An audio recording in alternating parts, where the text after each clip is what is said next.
And then their organization started tweeting at me yesterday saying that, oh, Michael Knowles destroyed me. Oh, how's that? Because he lied and he said George Floyd died of a fentanyl overdose. Let me be very clear on this one time so some of you right-wing buffoons out there like Michael Knowles can maybe understand. Now, this was a good 30 to 45-minute conversation, and it continues. Have a listen to this. Play a clip of Ben Shapiro, your namesake, talking about Derek Chauvin, the cop who's doing life for murdering George Floyd. Let's take a look at what Ben said. If we are issuing pardons, however, there is one person that President Trump should pardon from federal charges forthwith. It would be incredibly controversial, but I think that it's absolutely necessary. That person is Derek Chauvin.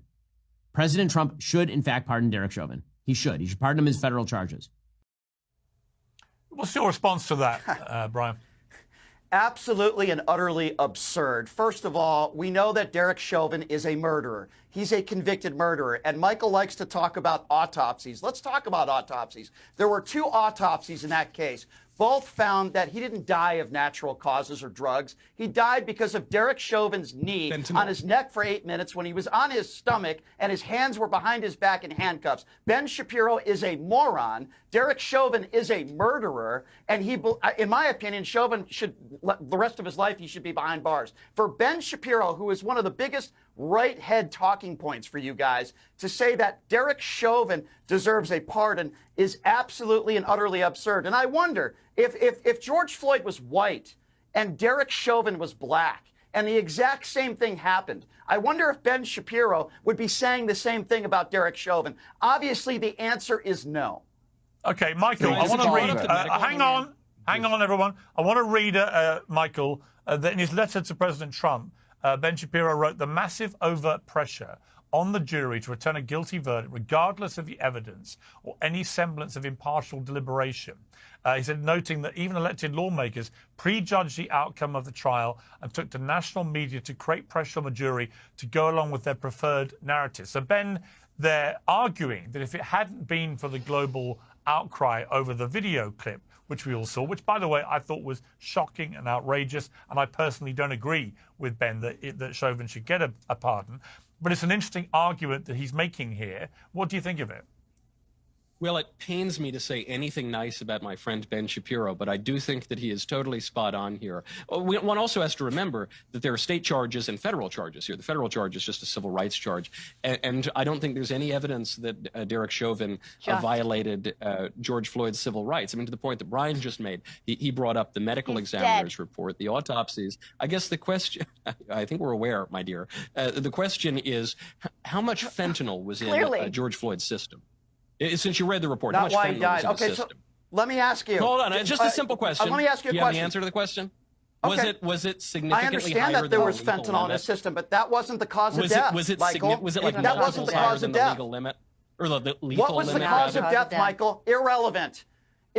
What was the cause of death, Michael? Answer my question. Well, so are you going to charge fentanyl and murder then? The real answer is fentanyl. Answer the question. I guess another... so the coroner was deep state, right? I just answered it 3 times. The coroner was What's deep the state, answer, right, Michael?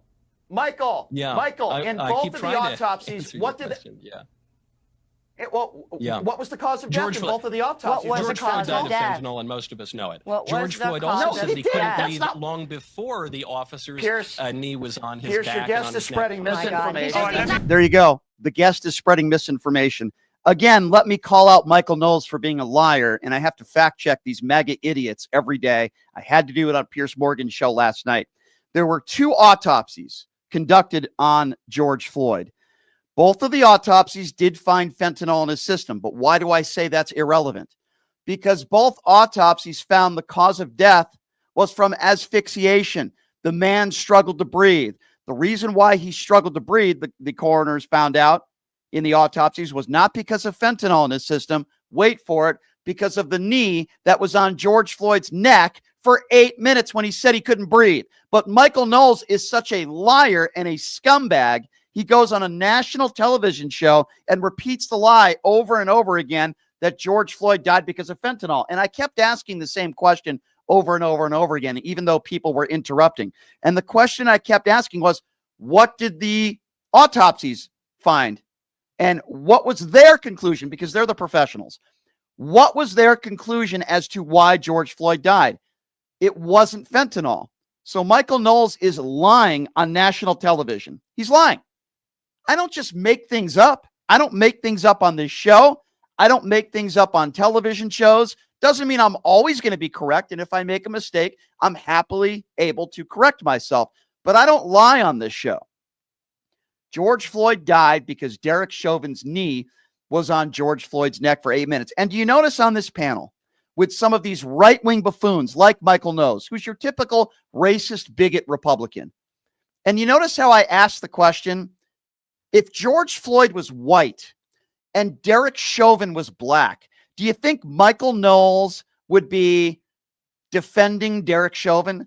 Do you think Ben Shapiro would be asking for a pardon for Derek Chauvin if he was black and George Floyd was white? Of course the answer is no, because they're racists.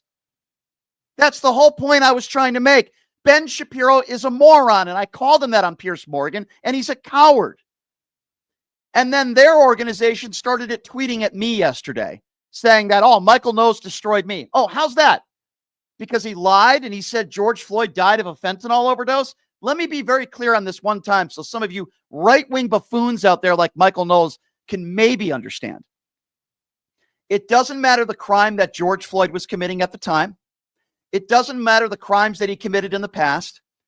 And it doesn't matter how much fentanyl was in his system, because both autopsies concluded that he did not die from a drug overdose. He died from asphyxiation because of Derek Chauvin's knee on George Floyd's neck. That's what both autopsies concluded. He did not die from a fentanyl overdose. Michael Knowles is a liar. And everybody on the right is a liar if they think that somehow Derek Chauvin should be pardoned. They're the same morons who are totally okay with those who beat police officers on January 6th to be pardoned as well.